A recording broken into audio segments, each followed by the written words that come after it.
Today we'll wrap up our look at revolutions in Latin America by focusing on two revolutions that failed, one in El Salvador and one in Peru.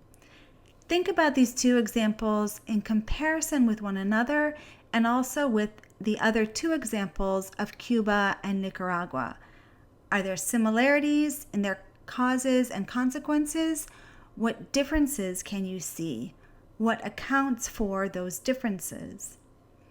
I need to give you a trigger warning. In this section on El Salvador, I will be showing photographs of people killed by violence. I don't do this for frivolous reasons. Since the U.S. is a country involved in war, it seems important that we confront the realities of war so that we can make clear-eyed decisions. If these photos will be upsetting to you, you may want to just read the transcript of this video. First, let's dig into El Salvador's civil war that spanned from 1979 to 1992. What political and economic factors created the conditions for the war? To place El Salvador in regional perspective, it is the smallest country in Central America by size, being just slightly smaller than the state of Massachusetts.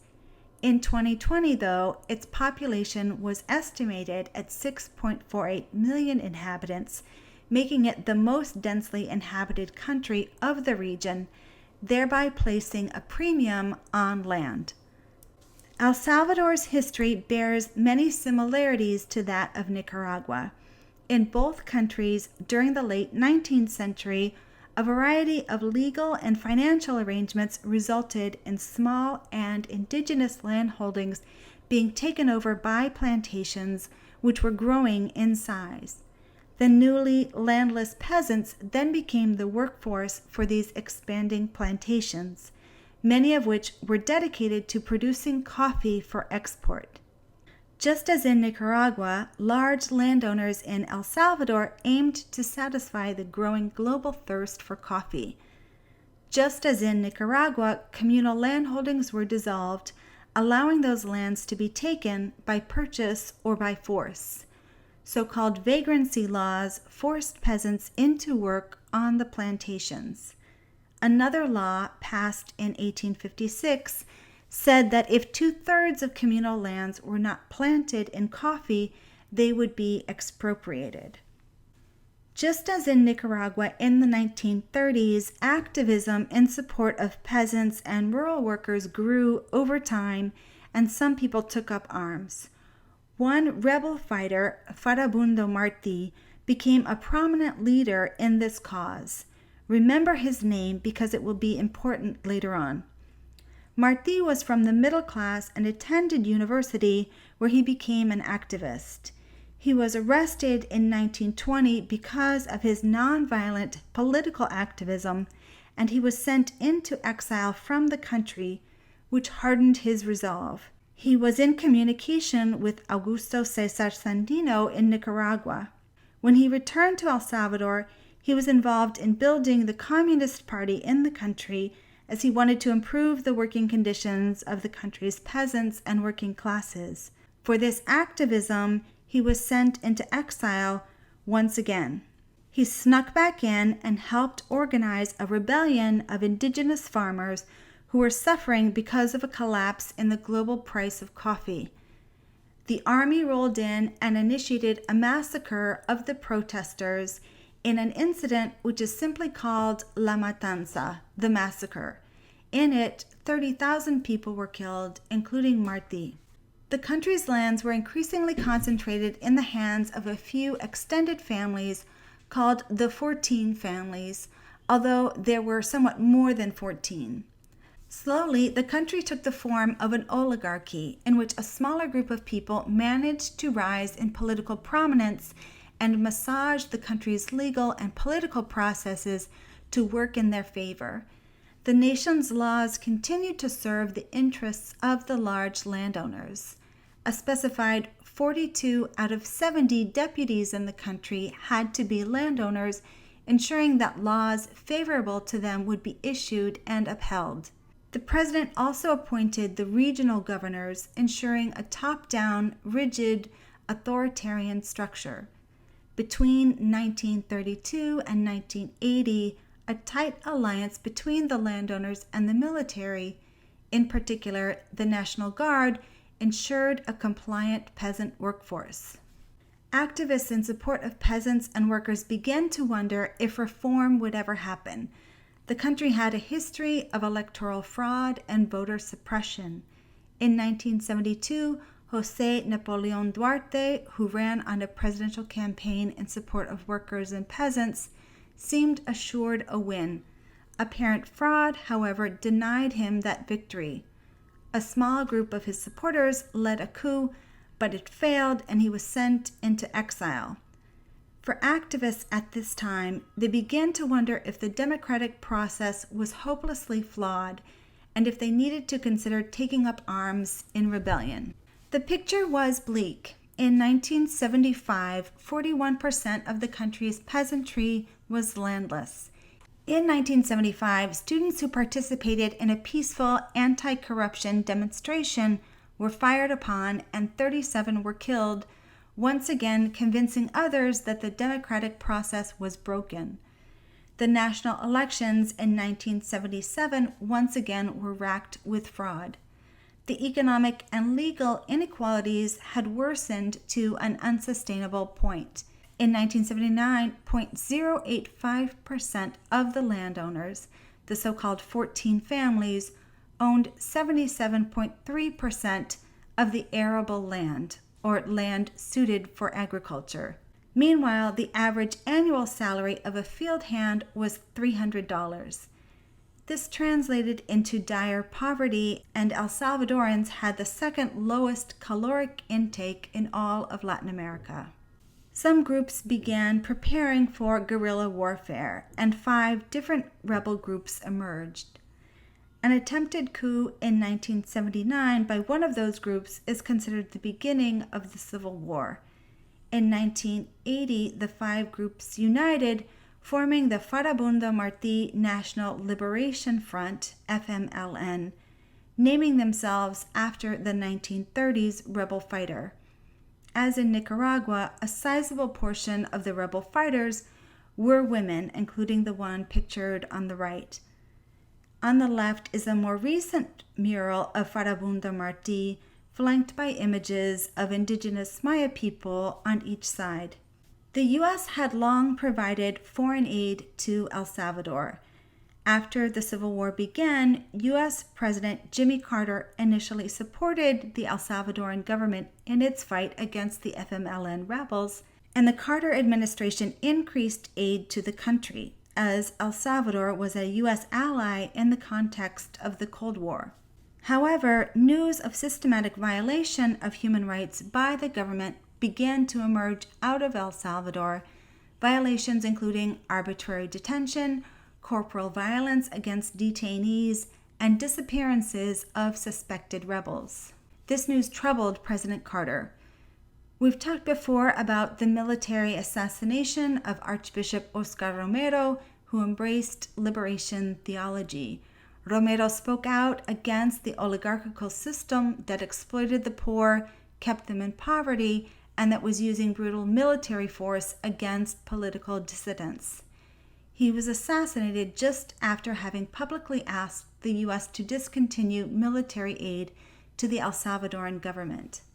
In December of that year, 4 American churchwomen working as missionaries in El Salvador, including 3 nuns and 1 lay church worker, were raped and assassinated by National Guardsmen upon, quote, orders from above. They were attacked for having expressed sympathy for the rebels' cause.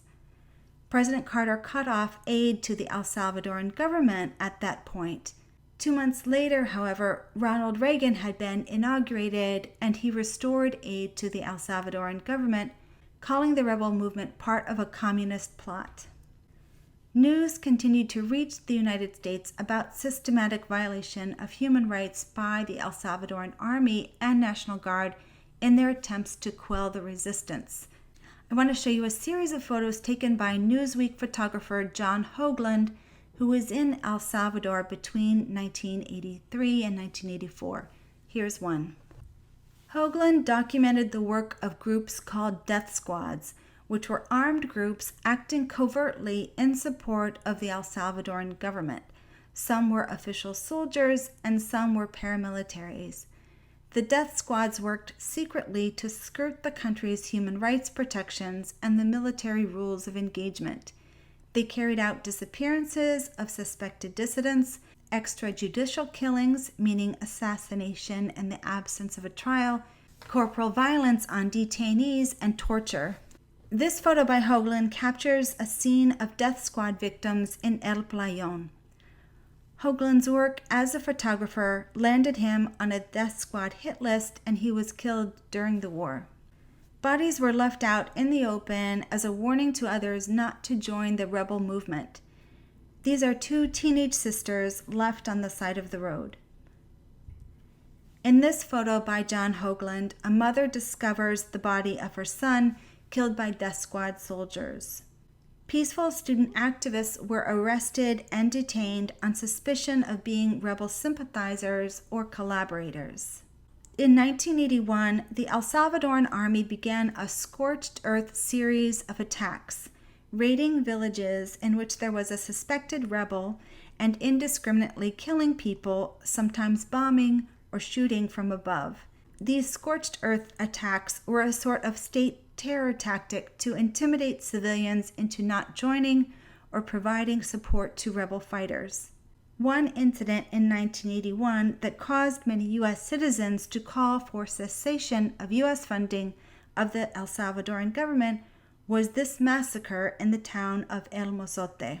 Over 1,000 unarmed civilians were murdered in a single day by the Atlacatl battalion, in which the soldiers had been trained by U.S. military officers. Only one person survived, Rufina Amaya, pictured on the right. These photos were taken by Susan Meiselas. While the recovered bodies testified to the enormity of the attack, soldiers involved tried to evade responsibility. A war crimes case against 16 officers was reopened decades later by a judge in 2016. On trial, finally, in January 2020, a former Air Force general admitted that the massacre of unarmed civilians took place. Civilian outcry against U.S. support for the El Salvadoran government intensified after a non-governmental Human Rights Commission in 1986 issued a report based on extensive interviews with political prisoners at Mariona prison. The prisoners reported that 40 different kinds of torture were used on them. The document on the right is a tally of those acts of torture compiled by the commission. Shortly after the report was released, the head of that commission was assassinated.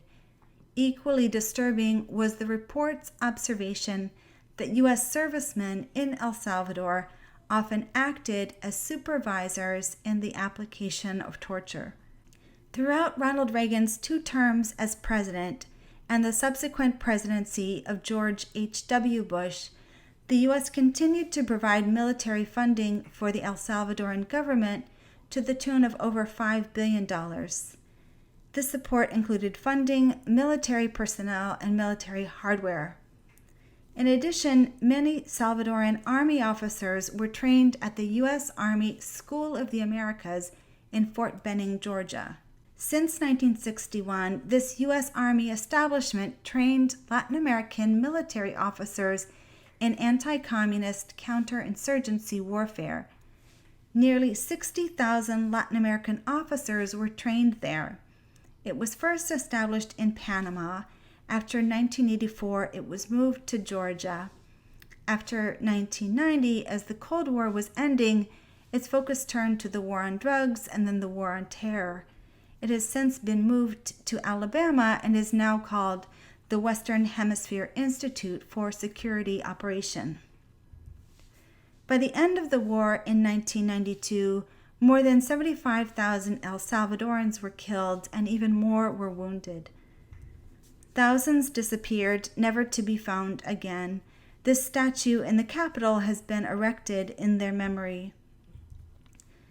Thousands of children were taken by government soldiers from their parents and taken directly into soldiers' homes to be raised there or else sold for adoption. Despite pressure from outside governments to halt attacks on civilians, the El Salvadoran military continued saturation bombing techniques in the countryside and even did saturation bombing of working-class urban neighborhoods in an attempt to stamp out the rebellion. In another highly visible attack on members of the clergy, in 1989, 6 Jesuit priests and their 2 servants were killed by soldiers. This led to international outrage and increasingly louder cries for a cessation of U.S. funding. Finally, after 12 years of fighting, peace accords were signed in 1992. The military agreed that the National Guard would no longer be used for political violence and that the military would guarantee certain human rights. Some land reform resulted as well, as 35,000 people benefited from land redistribution. This photo shows members of the FMLN celebrating after the peace accords were signed. The United Nations established a Truth Commission to investigate human rights abuses after the war. The report concluded that the death squads and the El Salvadoran military committed 85% of the human rights abuses during the war and 95% of the killings. It laid some blame on the School of the Americas as well, showing that the majority of these abuses could be attributable to graduates of that school. The United States and El Salvador remain tightly interconnected. As of now, 2 million El Salvadoran refugees live in the United States.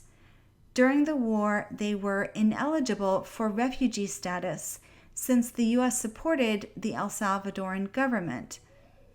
Consequently, most of those who fled to the U.S. entered as undocumented people. The money that these refugees send back to families in El Salvador as remittances constitutes 20% of the country's gross domestic product, GDP, according to CIA estimates. This photo is from a series of photos of El Salvadoran refugees by photographer Masanori Kobayashi. The peace accords brought peace to the country, but not prosperity, and not a solution to the underlying socioeconomic problems. In a 2001 poll, most Salvadorans said that the end of the war brought them few benefits. The United States exported something else to El Salvador. In Los Angeles in the 1980s, 2 rival gangs formed, Mara Salvatrucha, known as MS-13, and the 18th Street Gang, known as Barrio 18. When some El Salvadoran refugees who had joined these gangs were deported back to El Salvador, they took their gang rivalries with them. According to 2018 statistics, El Salvador has the highest murder rate in the world, as the graph in the top left shows.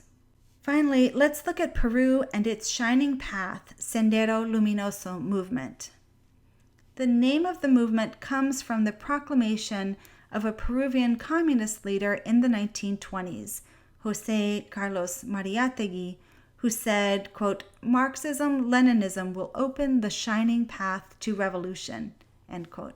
The Shining Path movement came into public view in 1980, and although they were largely defeated in 1992, a tiny armed group persisted even in 2020.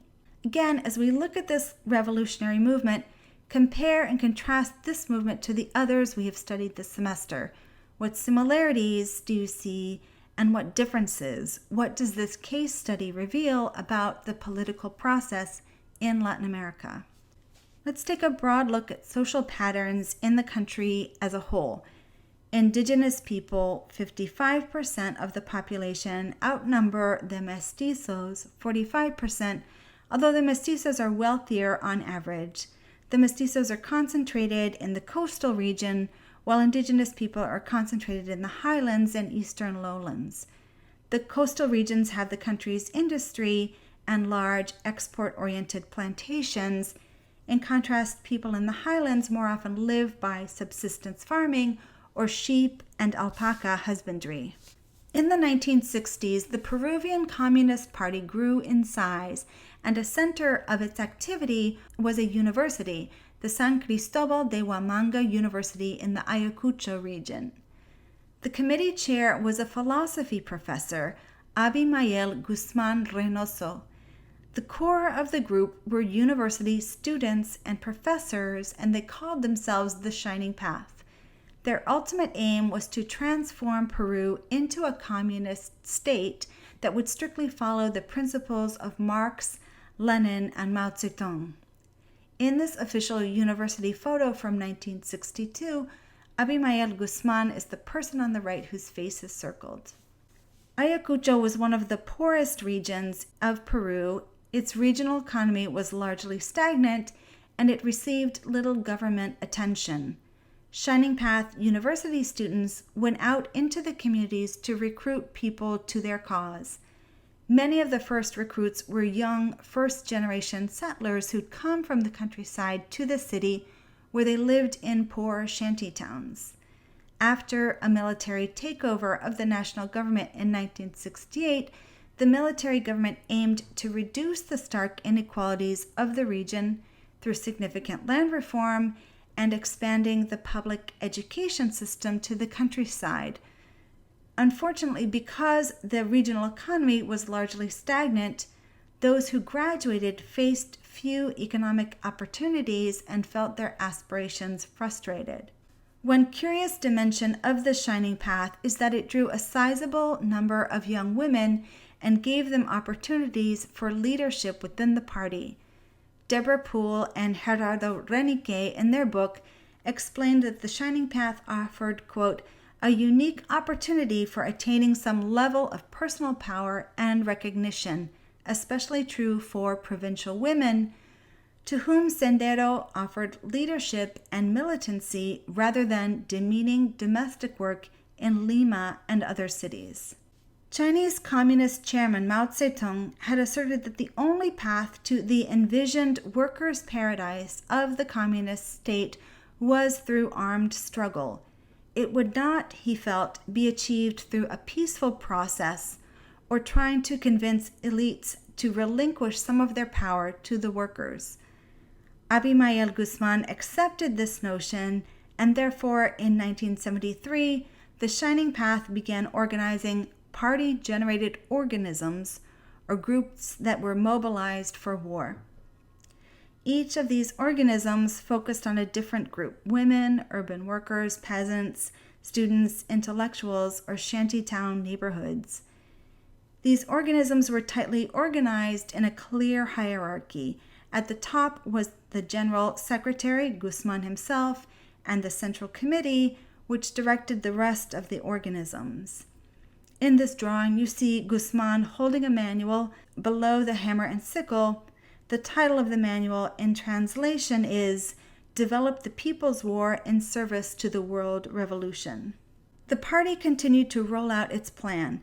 In 1975, it established people's schools, in which the Huamanga University graduates taught ideological education. In 1979, the Shining Path set up a military school. In 1980, the attacks began. Shining Path members carried out acts of sabotage, selective assassinations of corrupt officials, exploitative landlords, and others who were deemed oppressors. The Shining Path used terror tactics that were intended to instill fear, to warn government officials and the police of their power. The Shining Path was very strict in its ideology and the requirements for its followers.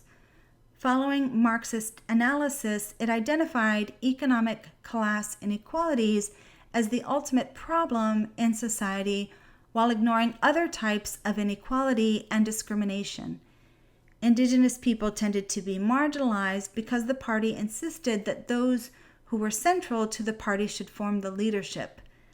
Other activists who shared many of the goals of the Shining Path, but who had different ideas about approaches and priorities, were criticized. Those who wanted to work for change within the political system nonviolently rather than through revolutionary violence were criticized as government props or dupes. As one example, Maria Elena Moyano was a shantytown leader in Lima who also sought to improve the lives of the urban poor, but she wanted to do so through nonviolent means. She also pointed out that gender inequality and gender-based violence were a feature of the Shining Path just as much as in the army. Shining Path members seized her during her son's birthday party, shot her multiple times in front of her family, and dragged her body to the town square where they blew it up with dynamite. For the majority of the people in the Peruvian countryside, they felt caught between two armies. In its efforts to discover Shining Path sympathizers and plans, the Peruvian army led a heavy-handed counterinsurgency campaign. They resorted to tactics of arbitrary arrest, detention, and torture to stamp out the rebellion and to deter people from joining it. Outside watchdog groups concluded that during the late 1980s, the Peruvian government was the worst human rights violator in all of Latin America. Many Peruvians perceived that they could rely upon neither the government nor the Shining Path to look out for them, and hundreds of thousands of Peruvians fled the country. But the Shining Path was not a phenomenon restricted within the confines of the national borders. There was an international twist to this, and that was cocaine. The drug cocaine is derived from the leaf of the coca plant, Erythroxylum coca. Peru produces 65% of the world's coca, and a good deal of it in the upper Huallaga Valley. Coca has been cultivated in the Andes since pre-Hispanic times. In its natural leaf form, it has a very mild stimulant effect. Indigenous Peruvians chew coca, and you can buy it at public markets. In its simple leaf form, its narcotic effect is minuscule in comparison with cocaine, which is produced through a complicated chemical refining process. Chewing coca leaves gives you a boost of energy and suppresses hunger. Historically, it sustained workers in the silver, mercury, and tin mines in Peru and Bolivia. Coca is very easy to cultivate. It is a hardy bush that can grow in very thin soils and requires little care. Once a bush is mature, it will yield 4 to 5 harvests a year for 35 to 40 years. In the 1970s, there was a huge global demand for cocaine, especially in the U.S. To reap profits from this new drug craze, a new group of international traffickers appeared who purchased coca leaves from peasant farmers in Peru, Bolivia, and Colombia, transformed the leaves into cocaine powder, and shipped it to global destinations. Because of this global demand, a peasant farmer can earn from growing coca 5 times the profit as that of growing coffee and 7 times that of corn. Because the endpoint purchases are made in dollars, coca is the only cash crop to match inflation rates. In 1985, in the midst of the Shining Path Rebellion, 1 acre of mature coca plants could gross $1,600 a year for a peasant farmer. The Shining Path insinuated itself into the coca economy in such a way that ensured its continuity over time. To understand this dynamic, we have to see all of the different players involved. On the one hand, you have the peasant coca farmers who tend the bushes. Squeezing the coca farmers from all sides are 5 other groups, all of which are armed. First, you have the drug traffickers who buy the leaves from the coca farmers. They use their weapons to intimidate the farmers to keep the prices low. Then you have the U.S. Drug Enforcement Agency. The DEA, as part of the war on drugs, wants to eradicate coca cultivation. The DEA provides funding and logistical support to the Peruvian Army and the Peruvian police to combat the coca growers and also the drug traffickers. Then you have the Peruvian police. They're supposed to eradicate coca, but because their salaries are so low, Many actually collude with the traffickers. They will turn a blind eye to the trafficking in exchange for a cut of the profits. The photos you see here are of a cocaine processing compound in which the leaves are treated chemically to produce the cocaine powder. Then you have the Shining Path. Shining Path fighters entered the upper Huallaga Valley in 1980. They promised to protect the peasant coca farmers from the corrupt police and the drug traffickers in exchange for a cut of the coca profits.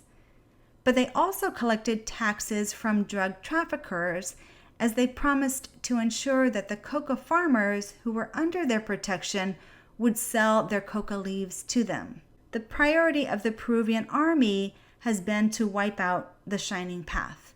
They've been less concerned about eradicating coca, in part because it provides an income to the farmers and thereby keeps them from rebelling. Nonetheless, because of the collaboration between the Shining Path and the coca farmers, the Peruvian army has harassed the coca farmers, even carrying out human rights abuses and summary executions of farmers and those suspected of being Shining Path sympathizers. The role that the Shining Path has played in protecting the coca farmers sort of ensures the group's continuity over time. If the army were to root out the Shining Path completely, it would create a power vacuum. There would be no one protecting the coca farmers against the traffickers and the corrupt police. So a new rebel group would emerge to take its place. The photo you see here is of a group of Shining Path men being captured by army soldiers in 2008, along with a cache of weapons and cocaine. In the Peruvian government's fight against the Shining Path, over 69,000 people have been killed and billions of dollars have been spent. In 1992, Abimael Guzman and other Shining Path leaders were captured and imprisoned. From that point, the Shining Path was radically diminished in size. The remaining fighters broke up into factions, and most of the remaining leaders were captured by 2000, which is considered to be the end of the internal war. However, the Shining Path continues as a much smaller group of armed fighters in the highland forests who still play the role of providing paid protection to the coca farmers.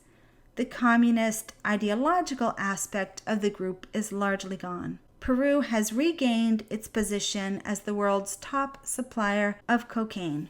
Perhaps the worst element in this is that during the internal war, neither the Shining Path nor the Peruvian government did anything significant to improve the social or economic situations of the country's poor and indigenous people.